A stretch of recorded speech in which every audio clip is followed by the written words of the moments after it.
Hello, and welcome to the MMA Mic Drop Podcast. My name is Jade Bunke, and I am joined by the one and only Milo McGregor. You know him on Instagram as Milo McShredder. In today's episode, we are going to talk about Tom Aspinall. Is he the baddest man on the planet? And I think so. In fact, I am so confident he's the baddest man on the planet. I think he beats every single fighter in the UFC within 3 rounds, and that includes Jon Jones. And we're going to break all of that down right now. So, Milo, let me just start by asking you, is Tom Aspinall the baddest man on the planet? Yeah, in and outside of the cage, I think he's by far the best fighter in the world. I think he would beat everybody in the top 15. Yeah, and it's interesting that you say inside and outside of the cage because, when you talk about the baddest man on the planet, I mean, that originally came from, boxing, right? Mike Tyson, he's the baddest man on the planet. That's somebody nobody, would he beat somebody in a fist fight? It's some random person.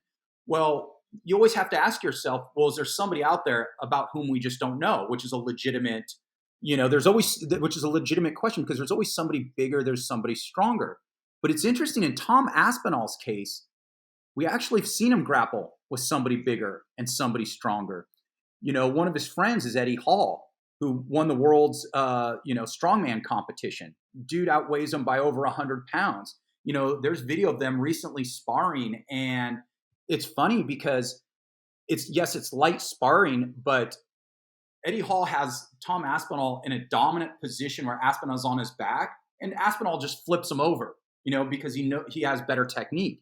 And it's one of those things where Aspinall is so big, he can find some unknown person that's bigger that might be trained in a particular discipline, but might not be trained in all the disciplines that Tom Aspinall is trained.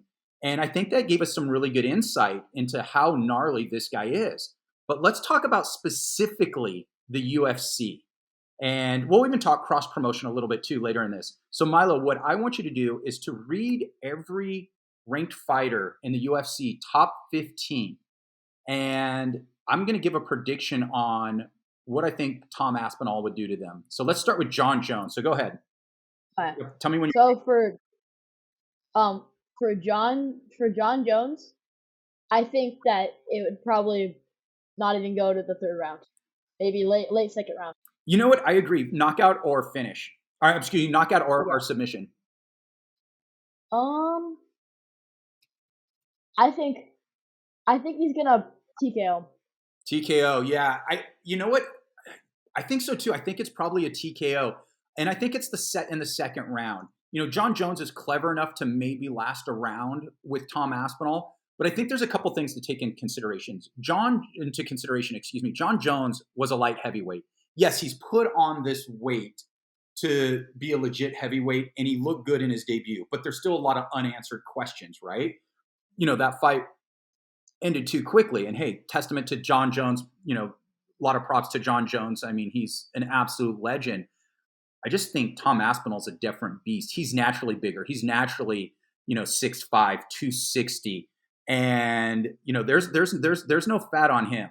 And he moves, so quickly.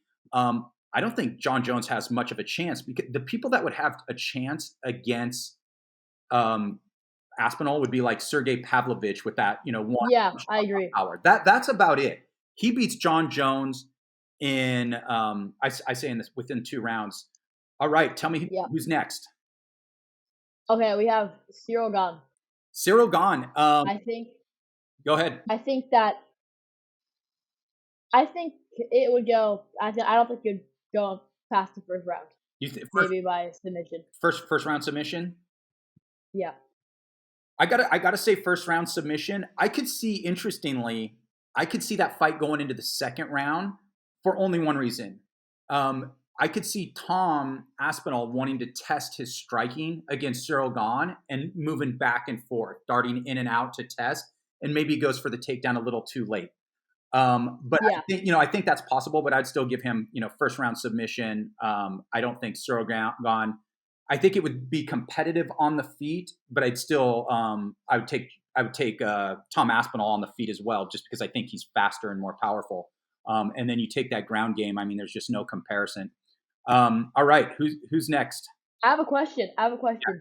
Before the Jon Jones versus Ciryl Gane fight, who did you pick for that fight before it happened? That's a great question. It was one of those things. I was rooting so hard for Jon Jones. I did. I was just nervous. I wanted Jon Jones. I didn't give. That predated our show, so I didn't really. It was one of those things where I didn't know, but I was worried for him because of this, the size difference in the athletic. Size, yeah. So I thought it would be an uphill battle, and so for him to come out and fold him up within a Yeah. round was absolutely mind blowing. So Yeah. Jon Jones, I mean, he's I- a beast. Yeah. Yeah, I mean, a lot of people doubt him, so I don't know.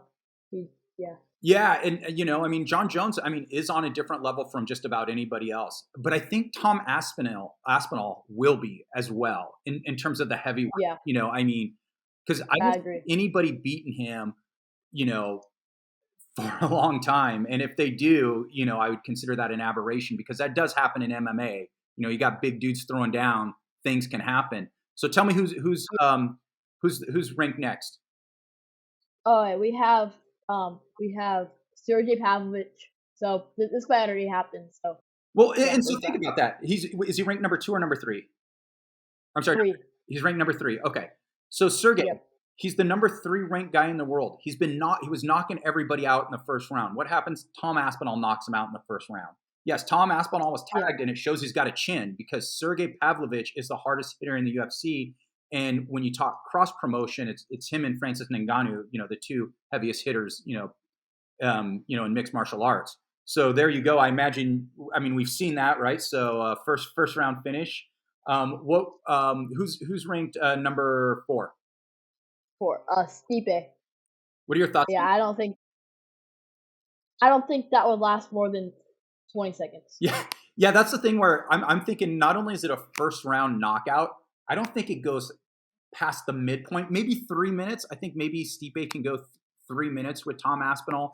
I think and that's why Tom Aspinall is ducking him. I'm not sorry, excuse me. That's why Stipe is ducking him. Let's be clear on this. He was offered a fight to fight at UFC 300 against Tom Aspinall. He said no. That is the biggest fight in UFC history, the biggest fight card in UFC history, and he said no. He wants Jon Jones because he believes that's a more winnable fight. So, Yeah. And you can always look at somebody and say, hey, that's that's a business decision. Okay, fair enough. But you got to take the criticism that goes with it, or the acknowledgement that that Stipe is straight up ducking Tom Aspinall. And you might say, is Jon Jones ducking Tom Aspinall? I mean, to a certain extent, he is. I mean, but at the same time, Jon Jones' case is a little bit different. I think what he should do is make the argument that to say, hey, I put on all this weight. Now I'm starting to slim down to be a leaner version of myself at heavyweight, which I still think is happening, and say that, that fight against Stipe should still take place because, that's going to take another 2 years to build my body back up to not just to 248. I need to get closer to 260 to fight Tom Aspinall or something like that. Yeah. I guess what I'm trying to say, and maybe not too articulately, is that I think Jon Jones has a little bit more of a reasonable excuse because he's also injured too, right? Stipe just flat out denied this fight, just said no. Which, come on, man, if you're in the top 5 and you're ducking the guy ahead of you, you're not willing to fight a guy ahead of you with an interim belt on the biggest card, you're ducking him. Yep, I agree. All right, who's next? We have Curtis Blaydes next. Curtis Blaydes. So, we saw that, but I mean, that was a freak injury. Tom Aspinall, it's the only loss on his UFC record. I mean, it was just a freak knee injury right before the fight even really started. So, we didn't really learn anything about that. And at the time, that was a really good matchup, right? Because you have that wrestler versus grappler matchup, right? Curtis Blaydes is probably the best wrestler, in the UFC heavyweight division. So it'd be good to see what he can do, what Tom Aspinall can do against him. I think this is a little tougher of a fight for Tom Aspinall given the wrestling, but I think he wins by TKO in the second round. How do you see that fight going if it actually plays out without a freak injury? I think this should be I think this fight could potentially go to decision Really? That would be the first time in Tom Aspinall's career that a win went by decision. You think it would go by decision? Yeah. You still think Tom Aspinall? Yeah, I think Tom Aspinall, I think would be pretty dominant, but I think, I don't know, with his wrestling, it could just keep him still alive. Yeah, Blaydes is real tricky. He's real tricky because he's got that. I mean, he can control fights, so well, with his wrestling. So he can be, a little more difficult to finish. So interesting. A little disagreement there. All right, who's next? All right, for next we have Alexander Volkov. So Alexander Volkov is legit, right? And we've seen what he can do to other people, and we've seen what Tom Aspinall can do to Volkov. First round submission. And Volkov is the bigger guy. It just really shows how dominant. So we've seen that. Who's next? We have Jailton Almeida. Now this is the most interesting one, right? Because Jailton Almeida, he's going to fight Curtis Blaydes next, which is a really good matchup, right? Jailton Almeida might be the only person in the heavyweight division who might be a little bit quicker than Tom Aspinall. The problem is he's about 20 pounds lighter, and that's going to be the problem, I think. I think Alton, see, now it's interesting. I'd be curious to see what his striking would be like, even though he's a grappler, right? He's an expert grappler. What his striking would be like against Aspinall, because he has the quickness advantage, right? Because I think once it gets on the ground, where this is where Almeida's comfortable, he's just going to be too small for Tom Aspinall. Yeah, and I agree. And Almeida's legit. He's the one wild card that we truly don't know. But give me Tom Aspinall by second round submission. Who would you take? I think it's going to be a submission in the first round for Tom Aspinall. Just not enough size? Yeah, this is going to lay on him and just suffocate him.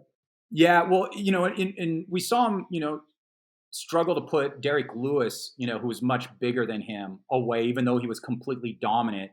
And then Tom Aspinall just has a completely different skill set. He has a different skill set that I think would allow him to school Jailton Almeida. And remember, Jailton Almeida was an oversized light heavyweight, so he's not undersized at heavyweight. He's just not a big heavyweight, and I think that's gonna mitigate his speed advantage, which I don't think is that much of a speed advantage, but I think it's a slight one.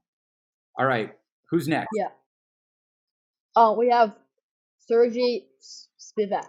Oh, so they already fought. And let me see. Tom Aspinall dominated. Let me just look. I think it was first round. Yeah, I mean, first round. I mean, Sergei, what's he ranked? 8th. So this is 8th, and Sergei was coming in with all sorts of hype. It looked like he had all sorts of momentum. And again, it shows how dominant Tom Aspinall is. He's beating Volkov and submitting him in the first round. He's beating Spivac, in the first round, and he's completely dominant. No, like I said earlier, nothing's gone to decision, but nothing's even gone to the third round with Tom Aspinall. In his 3 losses on his record, one was a freak injury. The one before that, he was winning. It was an illegal punch, so it was a disqualification. And then you have to go back to a heel hook loss back in 2015 when he's like 21, 22 years old. So, as you can see, he's absolutely dominant. So who's ranked number 9? Tai Tuivasa. Well, let's see. So I know MMA math isn't the most accurate, but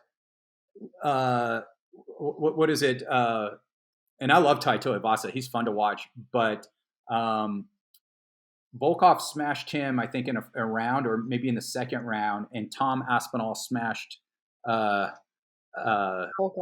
in a round. And I think that says yeah, and I think this is a different level. I mean, and with this fight, he would just take Tuivasa to the ground, submit him first round. I do think Tai Tuivasa is a little underrated. He's got some good power and everything, but Tom Aspinall, different level. Who's ranked number 10? Yeah. We have Derrick Lewis. Derrick Lewis. Now, Derrick Lewis has that crazy power. Who can catch anybody at any time? But Yeah. what do you think would happen? I mean, I think either I think his fight's not gonna go past the first round either way. But I could see something crazy happening where he just gets caught and just like it could happen with Sergey. Yeah, and I think that the only thing now is Derrick Lewis is just much older and and he's Yeah. slower. And I think Derrick Lewis still has a lot to offer in the UFC. I just don't think he has anything to offer to Tom Aspinall. I think Tom Aspinall knocks him out the first round. I think it looks similar to that Sergey fight, the Sergey versus Lewis fight. Tom Aspinall, strong, just has so much power, but also has got the speed, the agility, can take the fight anywhere. And so those there you have it. I mean, that's 1 through 10. Let us know in the comments if you agree or disagree. I think Tom Aspinall is unequivocally the baddest man. Excuse me, I'll cut that part out. There you have it. I think unequivocally Tom Aspinall is the baddest man on the planet. And Milo, you seem to agree, right? Yeah, I agree. All right, let us know what you think. Like this, share, and comment. Comment below. Tell us who you think. All right, Milo, do you have a last word for anybody? Drop the mic. We're out.